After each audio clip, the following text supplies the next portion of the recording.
Robert Earl, uofearl.com with the Chamber Secrets course, and it's week 8, and we're going to talk about how so many chamber members are off target. And what do I mean by that, being off target?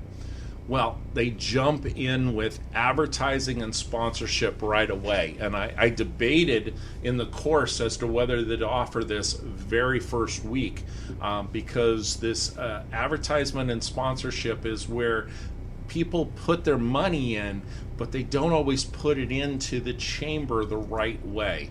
And if your company does this, that they are sponsoring this event, that event, and you have not been taking the steps of week 1 through 7, go back and hurry up and implement those, or reach out, that schedule a immediate consultation so we can put those things in place sooner rather than later.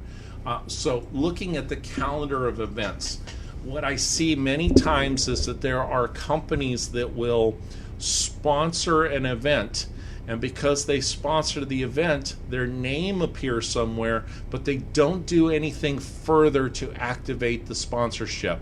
They're not reaching out to a database and inviting individuals. They're not there with a booth or table to also give reinforcements or to have some sort of tie-in of a giveaway or a tchotchkes or something along that line.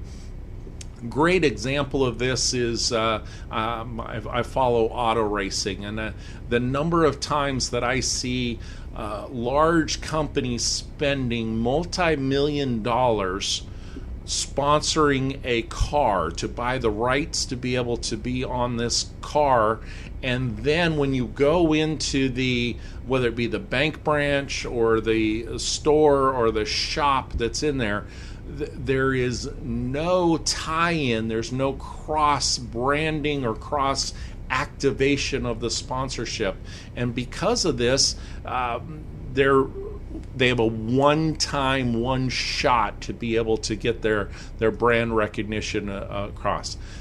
Doing these add-ons to the events, having it tied into your particular store. I know of a local bank talking about that sponsors chamber events, and if you walk into their branch, they have placards, they have information that is up that talks about the event so that others can be invited to it, and they're activating their sponsorship, and they do a great job with this. Doing so will also give you that opportunity to connect with others that are there at the event. Don't just stroke the check and then not attend. That's kind of a pet peeve of mine when I see that occur, that there's no representative of the company, or if you're sending a representative, make sure that they actually are committed to being there. They're not just standing there because they were forced to do so. Because this has a lot to do with the appearances of how you're participating, how you're showing up. It's time right now, you might be caught in the middle of a budget year, so look at what is going on with the following year as to what you're activating, and know that many times you can only use that excuse one time, that you got caught in the middle of not being able to activate it. Now I'm turning you on to the thought process of, hey, let's plan ahead. Let's look at how we can make the most out of what we're doing to take full advantage of those checks that we're stroking. A big place that this can be involved with is the guides and the directories that are put out by the chamber. I mentioned before that I'm in a area where we have a lot of tourists. This is an absolutely fantastic resource.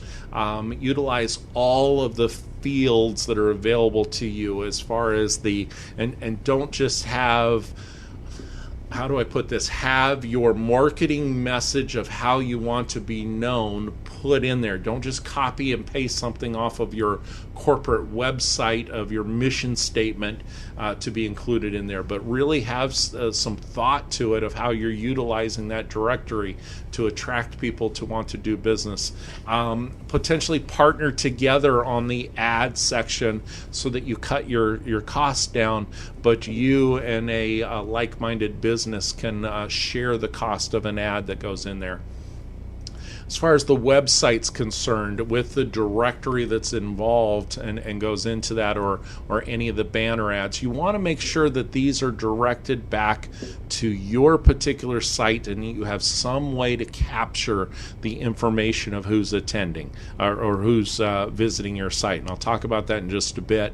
Also, make sure that you're listed in the right categories.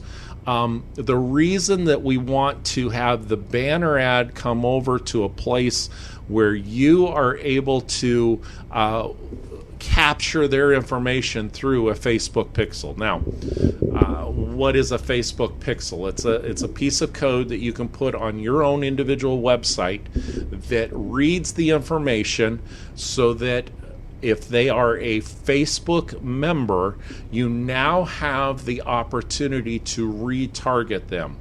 What do I mean by this? To give you an example, have you ever visited a website and done a search for a particular item, and then next thing you know, your Facebook wall is, and they're supposedly not connected, but your Facebook wall is showing up with this information? Well, you have the ability to utilize this yourself with your business, and the chamber directory or banner ads or your sponsorship, all those types of things are great venues for you to be able to do this and bring them back to your website or your business page for this to be able to go through. If I caught a little bit of your interest on that and you'd like to know more about how to actually implement this, or if you just want to say, hey, Robert, take care of it, implement it for us, be more than happy to do that. We'll talk about that at the end of this session of how we can get that set up. Because you also, all of these names that you've been collecting, all these cards that you've been collecting by participating, you have the ability to upload this information and do retargeting as well, so that you're running specific ads or specific invites to the individuals that are in your database. That's the power that's there, and you can also do your advertisements based upon these previous connections. It's the most valuable potential opportunity that you have by being a chamber member, because these other individuals are giving you permission by interacting with you, whether it be by visiting your site or giving you a card. I'm not saying just to download the chamber directory, but by your interactions and by you developing the routes is to give you an opportunity to retarget these individuals and be able to do this. This one phase alone will more than pay for, it'll 10 times pay for your chamber membership if you're doing it correctly, if you have a professional that's helping you to implement this. So let's recap and talk about the advertisement and sponsorships. And again, I debated, I should have led with this in the first one, but you get the bonus, you get the pot of gold at the end of the rainbow for going through the entire course, because we talked about the sponsorship, we talked about how to activate that sponsorship with the calendar of events, how to look ahead to the following year so that you actually have a plan of action to be able to go through this, how to best utilize the guides and the directories to be more than just a name, but how to take advantage and use that as a marketing opportunity, how to use the chamber website to drive people back to your own particular site, and then most importantly, how to be able to retarget them in what they're doing. So we teach individuals how to do this at the U of Earl, but we also do this level of implementation for businesses and companies. Been in the internet marketing game for over 21 years from that standpoint. So uofearl.com. Pick up the phone, schedule a, yes, old-fashioned, we still answer the phone, but drop a message or pick up a phone and go through that. We'll talk about Facebook advertising that we can do directly for you, that audience creation, the retargeting, and then a level of planning and accountability to make sure that when you are spending sponsorship dollars with the chamber, that you're activating it and you're actually getting a return on investment.